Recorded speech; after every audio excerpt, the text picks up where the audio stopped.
Assalamualaikum warahmatullahi ta'ala wabarakatuh. Selamat sore Kang. Maaf Kang, saya mau tanya.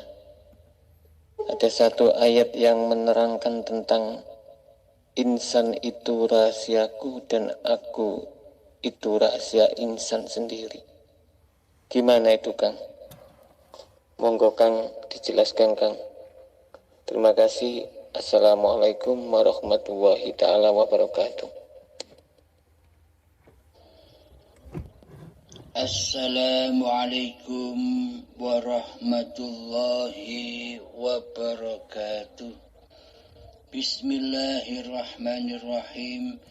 Ashhadu an la ilaha illallah wa ashhadu anna Muhammadur Rasulullah. Allahumma salli ala Sayyidina Muhammad wa ala ali Sayyidina Muhammad.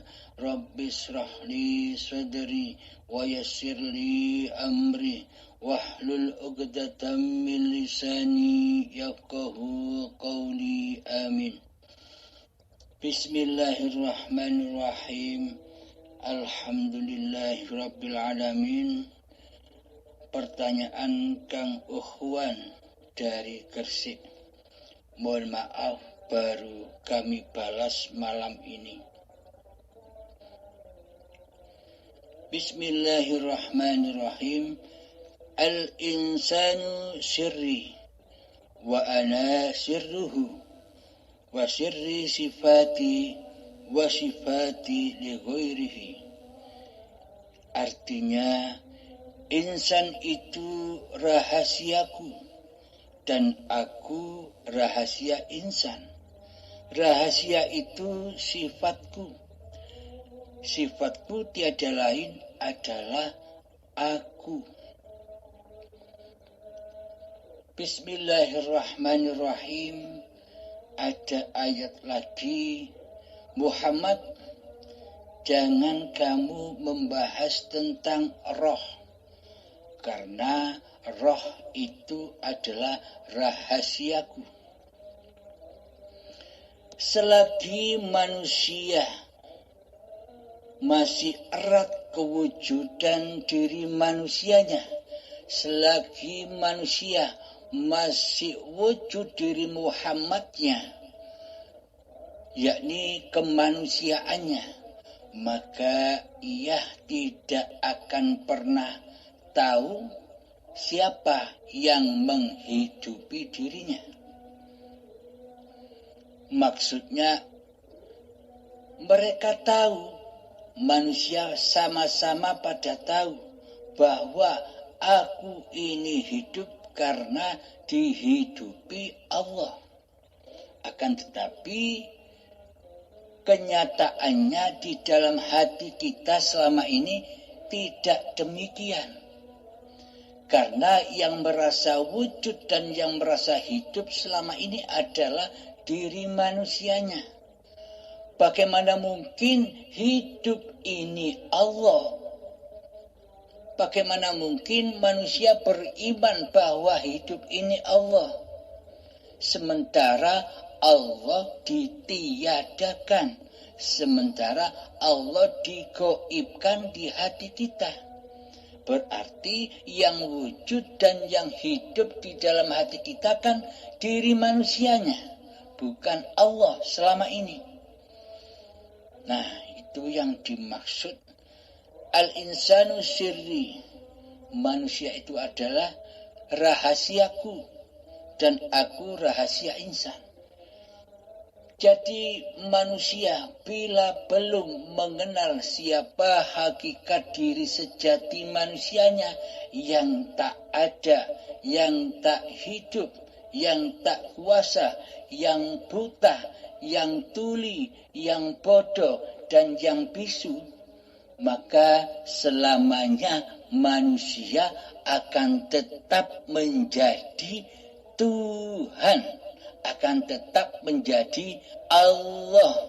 Tapi anehnya manusia tidak merasa, tidak sadar bahwa dirinya selama ini berkedudukan sebagai Allah. Padahal semua sifat-sifat itu kan sifatnya Allah. Sementara yang mempunyai sifat wujud, hidup dan sebagainya kita tiadakan, kita goibkan keberadaannya selama ini. Nah, berarti yang ngaku jadi Allah kan kita selama ini, tapi kita tidak sadar. Inilah rahasia Allah. Maka kata Allah, ada sebagian manusia yang ditunjuki oleh Allah kepada jalan yang benar, dan ada pula manusia yang disesatkan oleh Allah. Rahasia lagi pada ayat ini. Bismillahirrahmanirrahim. Wa nahnu aqrabu ilaihi min hablil warid.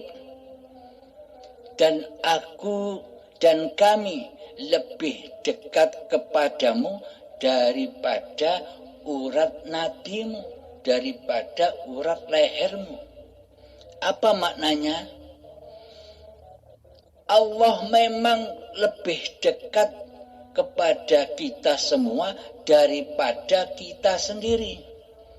Selagi urat leher, selagi urat nadi itu belum terputus, maka kita semua takkan bisa bertemu dengan yang lebih dekat dengan diri kita daripada kita sendiri.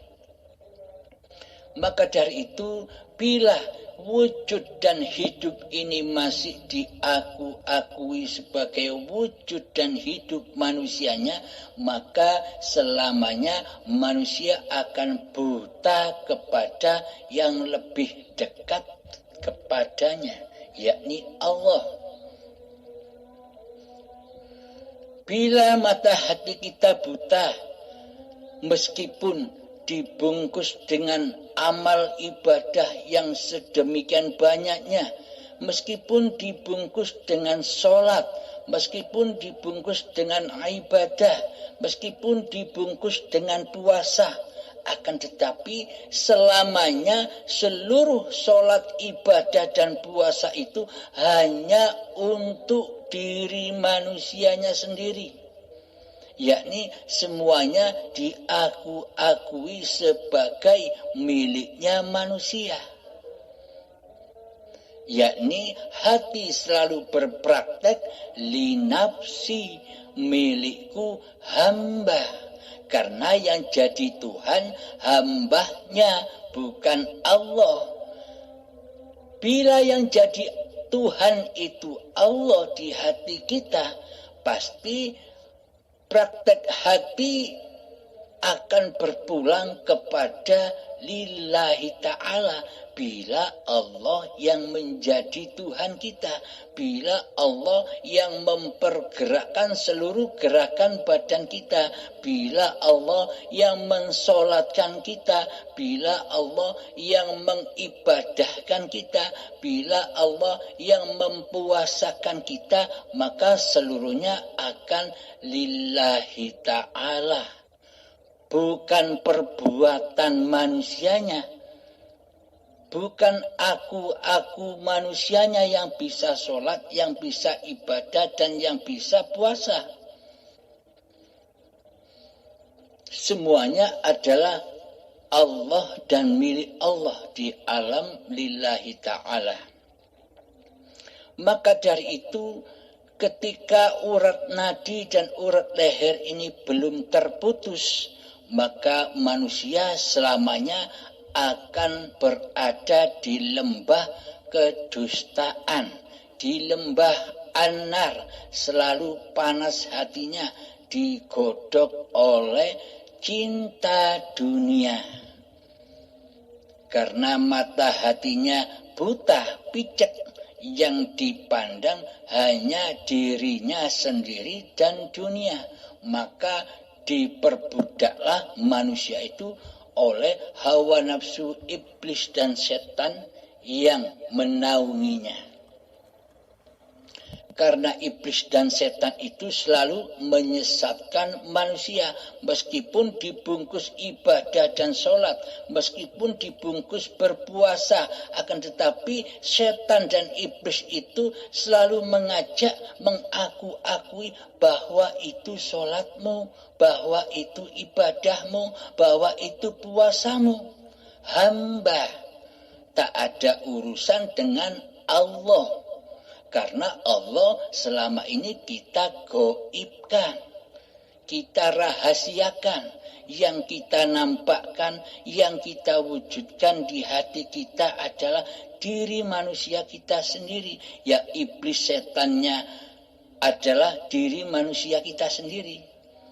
Karena iblis dan setan itu nyata, bukan gaib. Siapa kenyataan iblis dan setan itu? Yakni manusia yang masih merasa dirinya lah yang wujud, dirinya lah yang hidup, dirinya lah yang berkuasa untuk melaksanakan seluruh syariat-syariat manusianya. Manusia pada lupa bahwa hakikat yang bersyariat itu bukan manusianya. Yang bersyariat itu adalah hidup yang menghidupi manusianya. Itulah yang bersyariat. Maka dari itu Kanjeng Nabi Muhammad dan Allah menuntun kita semua, seluruh manusia, agar kita kembali ke alam lillahi ta'ala di seluruh setiap ibadah dan sholat kita, yakni pada niat. Innamal a'malu binniyah. Segala sesuatu amal itu tergantung niatnya. Di dalam hatinya itu prakteknya linafsi atau lillahi ta'ala. Maka diri kita masing-masinglah yang paling paham akan itu.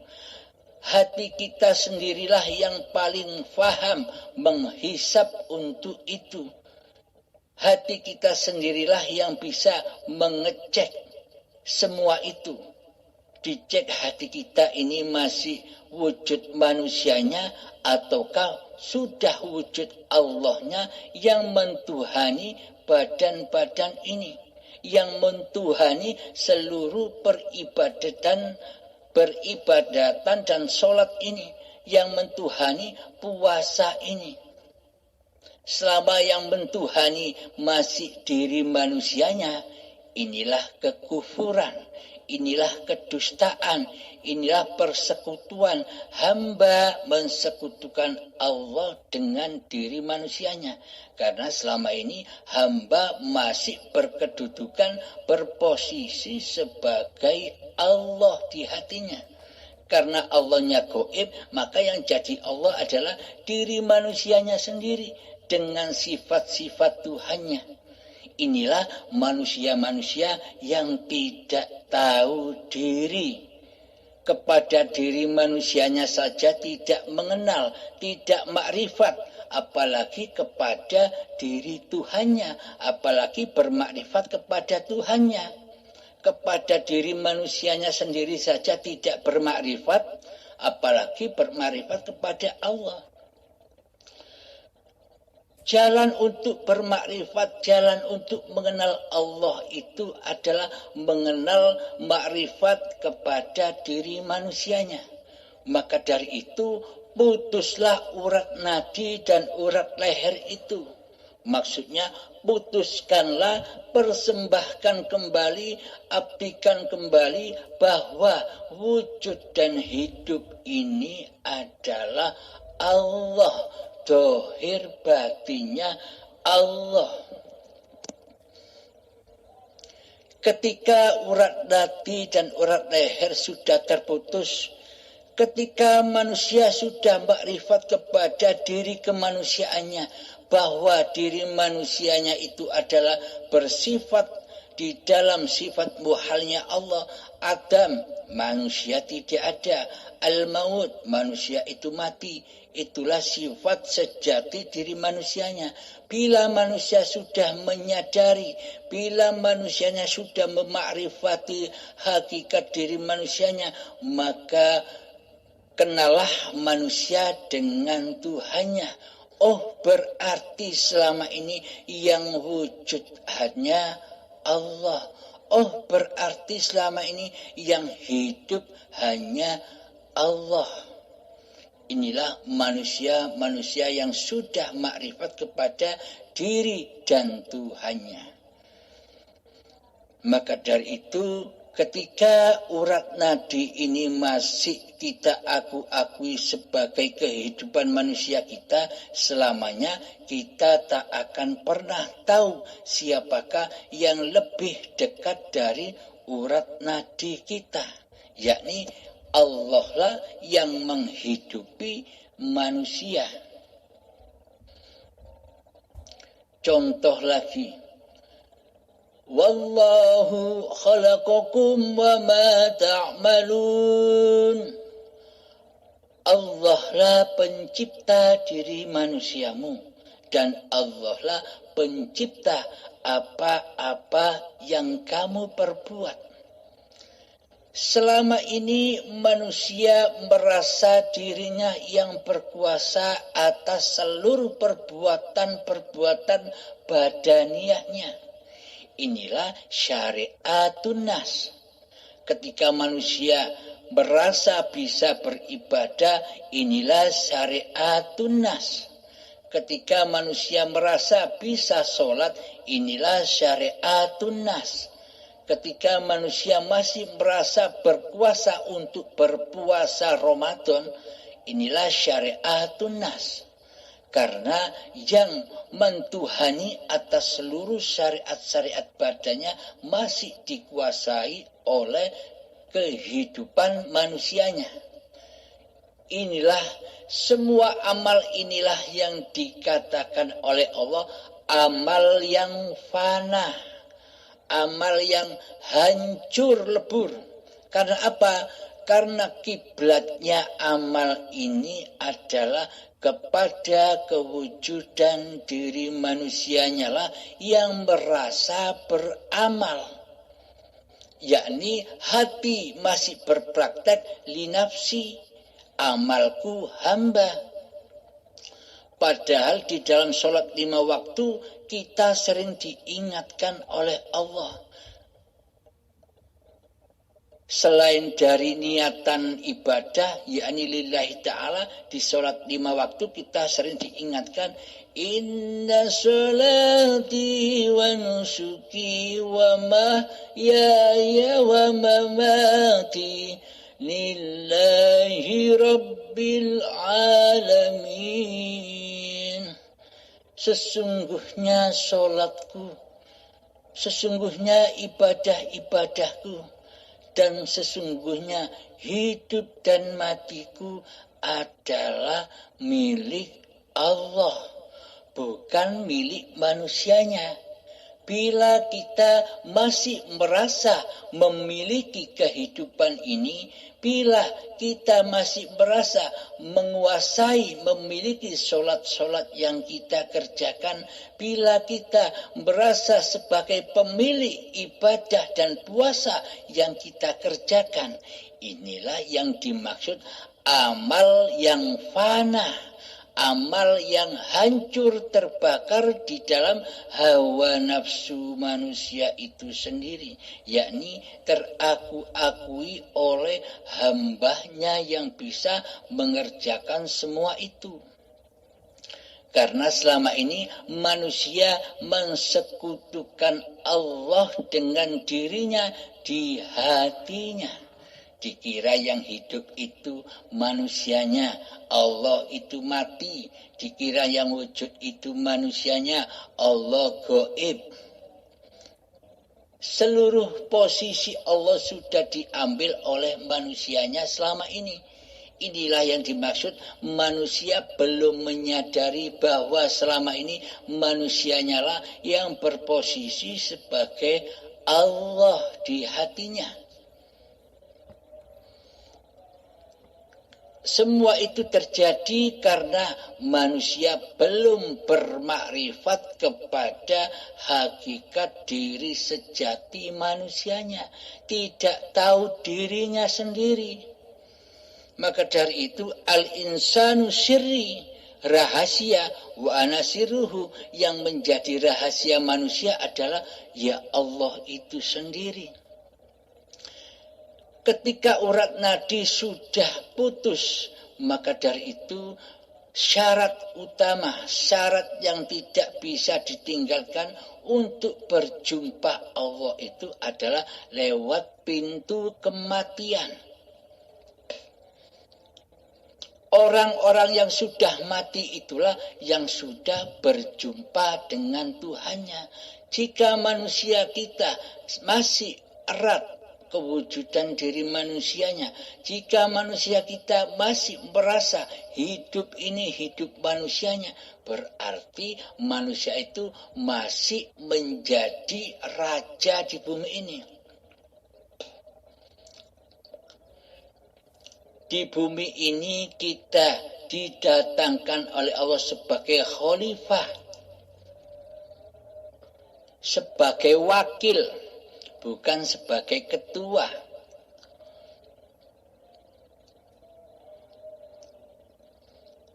Hanya sebagai wakilullah, jangan menjadi Allah.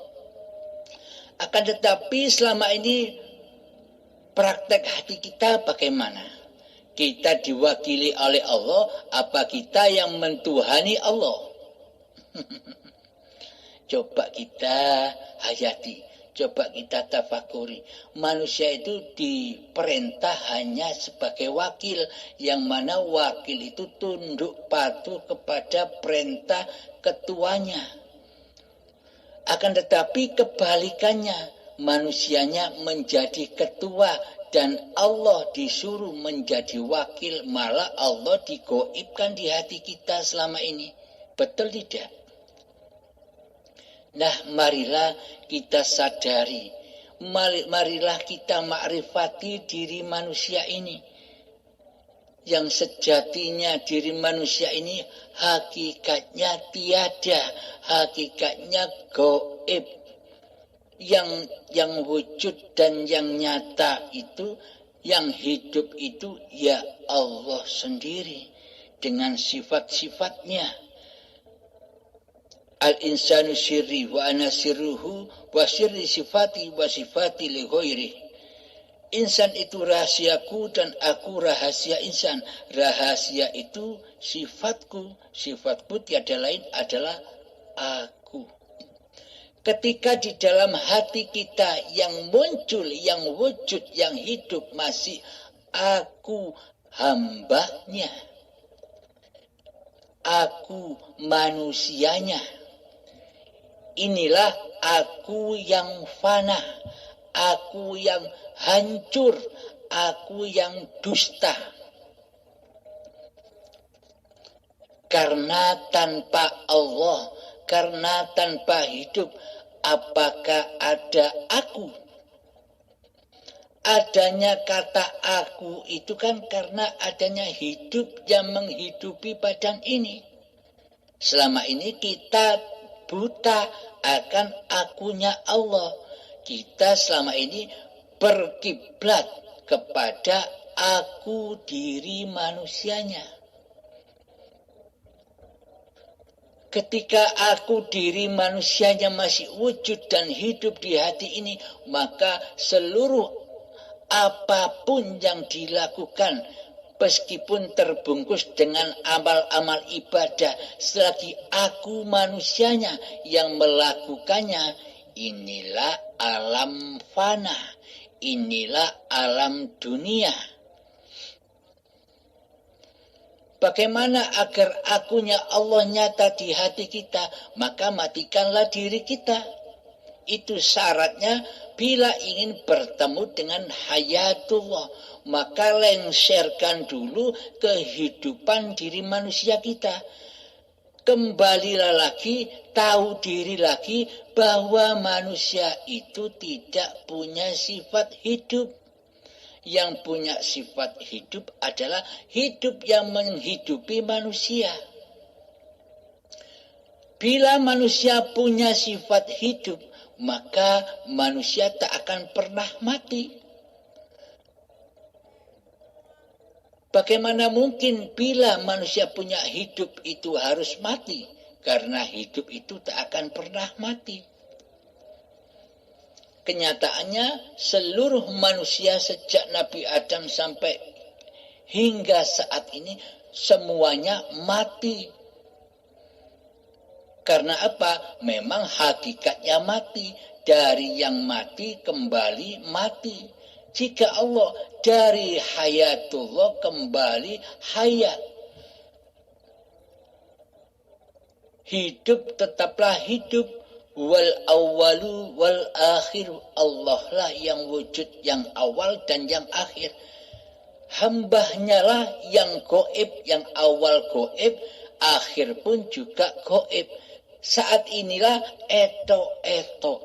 kayak-kayaknya seolah-olah manusia ini ada. Seolah-olah saja.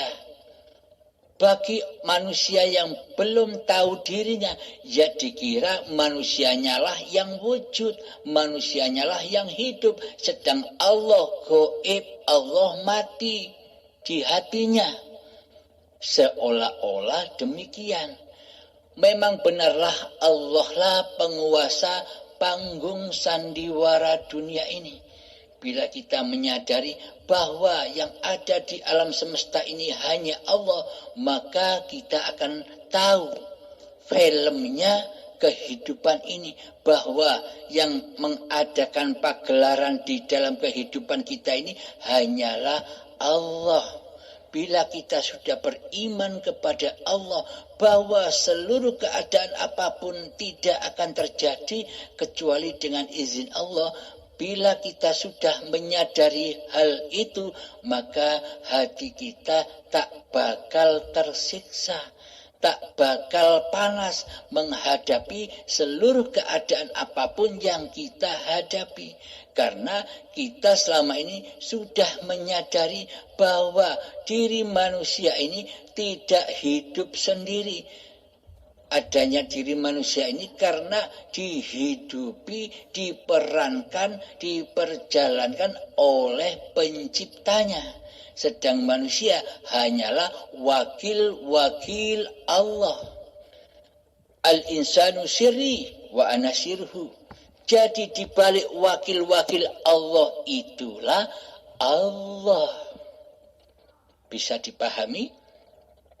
Semoga saya dan kita semua dipahamkan oleh Allah. Maka dari itu, makrifatilah diri kita sendiri agar kita bisa bermakrifat kepada siapa Tuhan pencipta diri kita. Di dalam tafakur, di dalam duduk berzuhud, kita latih dengan penuh dengan kesabaran. Insya Allah, bila kita melatih dengan penuh kesabaran, Allah pasti akan membimbing kita semua. Bila hati kita ingin berjumpa Allah, apalagi Allah. Namun bagi manusia yang tidak mau, yang tidak ingin berjumpa Allah, meskipun ia ibadah, dialah manusia yang merasa benar berketuhanannya tanpa menyaksikan keadaan hatinya yang masih linafsi, yang penting ibadah. Ini adalah ibadah yang dusta di sisi Allah. Ibadah yang sesungguhnya itu apa? Yang sesungguhnya adalah la maujudan illallah. Praktekkan di dalam hati kita yang ada hanya Allah. Inilah yang dimaksud ibadah. Inilah yang dimaksud sholat. Inilah yang dimaksud puasa. Inilah yang dimaksud haji. Seluruhnya di dalam syahadat. Assalamualaikum warahmatullahi wabarakatuh.